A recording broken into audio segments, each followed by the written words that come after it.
Back in time, अगर आप India में होते तो what advice would you like to give to yourself कि your application would be better, या फिर आप इधर आके बेटर अडाप्ट कर पाते? So what would you like to say to yourself and to the viewers who are incoming as a student in Vienna?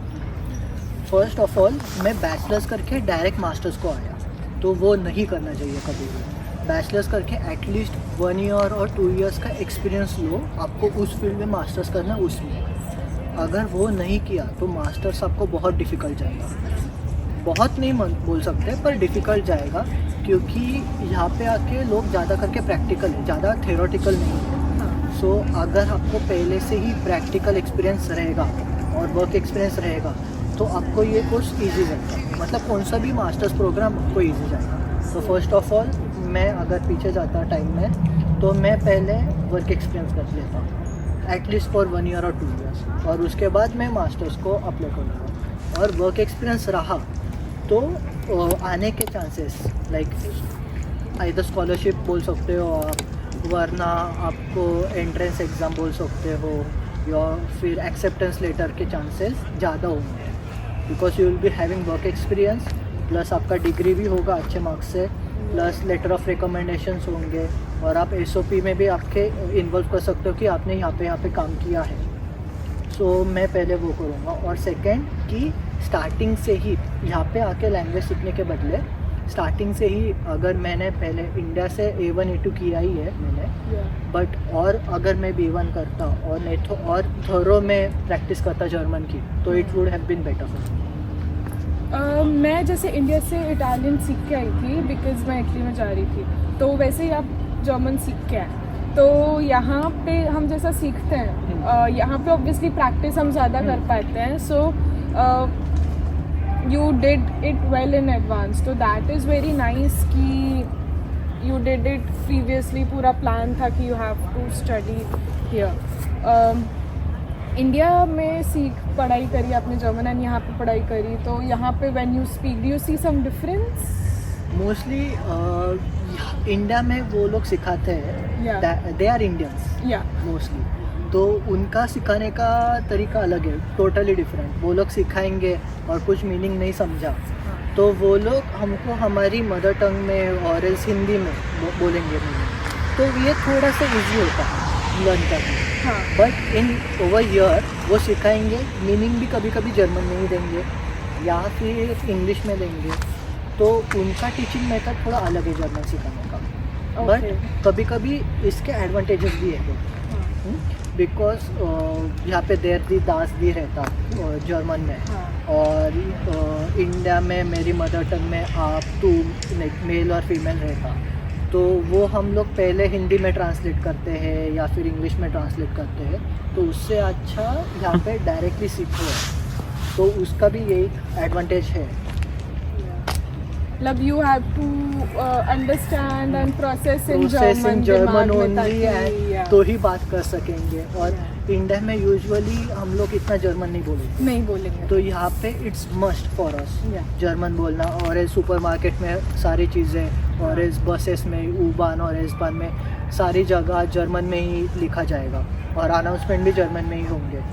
सो वो grasp करना, तो it will be easy for us starting से ही सीखने आके। So Manas, you were as a student in India. यहाँ पे you have become an international student. You do cooking yourself and you have to manage everything on your own. What changes do you see yourself as a person between then and now? First of all मैं शांत हो गया हूँ बहुत ज़्यादा, calmly. I can manage my own expenses. यहाँ पे expense कैसे मैनेज करे, कैसे मनी को सेव करे, वो खुद सीखते हैं। इंडिया में पेरेंट्स का सपोर्ट रहता है, सब हाथ में मिलता है। यहाँ पे वैसा नहीं है, खुद सब करना पड़ता, ग्रोसरी खुद लेनी पड़ती, cooking and everything. So how to manage our funds, वो मैंने यहाँ पे आके सीखा है। सेकेंड, यहाँ पे बात करना चाहिए, हम लोग ज़्यादा करके यहाँ पे शांत रहते हैं, सो वो नहीं करना चाहिए। यहाँ पे आके मैं पहले इंडिया में इंट्रोवर्ट था, यहाँ पे आके मैं एक्सट्रोवर्ट बना, क्योंकि यहाँ पे अगर बात नहीं करेंगे हाँ. तो वो कम्युनिकेशन नहीं होगा, it will be a communication gap. और कैसे लोगों को खुद को इंट्रोड्यूस करके देना या फिर कनेक्शन बिल्डअप करना, यहाँ पे कनेक्शन इज मस्ट। Yeah. अगर कनेक्शंस नहीं रहेंगे आपके तो आपको जॉब नहीं मिल सकती, और आपका नेटवर्क ज़्यादा ग्रो नहीं हो सकता। सो कनेक्शन बिल्डअप करना पड़ता खुद से। And as an international student, तो you have people from all around the world coming here. तो US से के भी एक्सचेंज प्रोग्राम्स हैं, IIM से एक्सचेंज प्रोग्राम्स हैं VU में। सो इतना अच्छा नेटवर्क आपको मिलता है। The people who you meet have a strong intellect, तो उनसे बात करके भी यू गेट लाइक कि you are gaining something, you get that idea. यहाँ पे स्पोर्ट्स के लिए, यहाँ पे स्पोर्ट्स एक्टिविटीज़ के लिए कितनी अवेयरनेस है?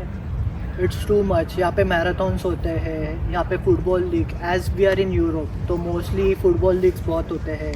तो वी कैन सी, नहीं तो यहाँ पे अराउंड वियना और इन वियना फुटबॉल क्लब्स बहुत सारे हैं, बैडमिंटन क्लब्स है, तो स्पोर्ट्स की भी अवेयरनेस बहुत है।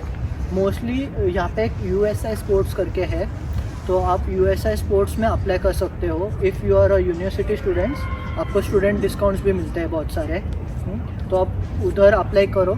और वहाँ पे वैरायटी ऑफ स्पोर्ट्स है, जैसे कि boxing, swimming, badminton, karate, martial arts, anything, any sports आप वहाँ पे अप्लाई करो।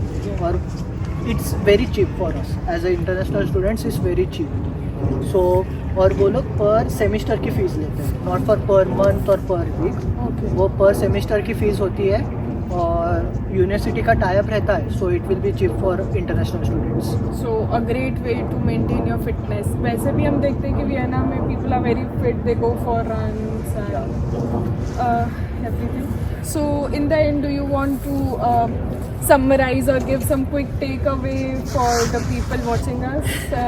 First of all, learn German. Very mandatory. It's very mandatory. Second, you should be a good cook.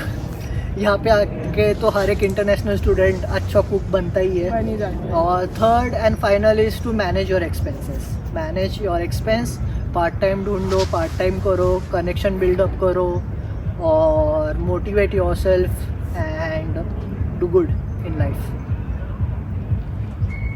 Thank you guys for watching, and if you like the video, if you love the content, please like and subscribe to Roaming Relations. Bye bye.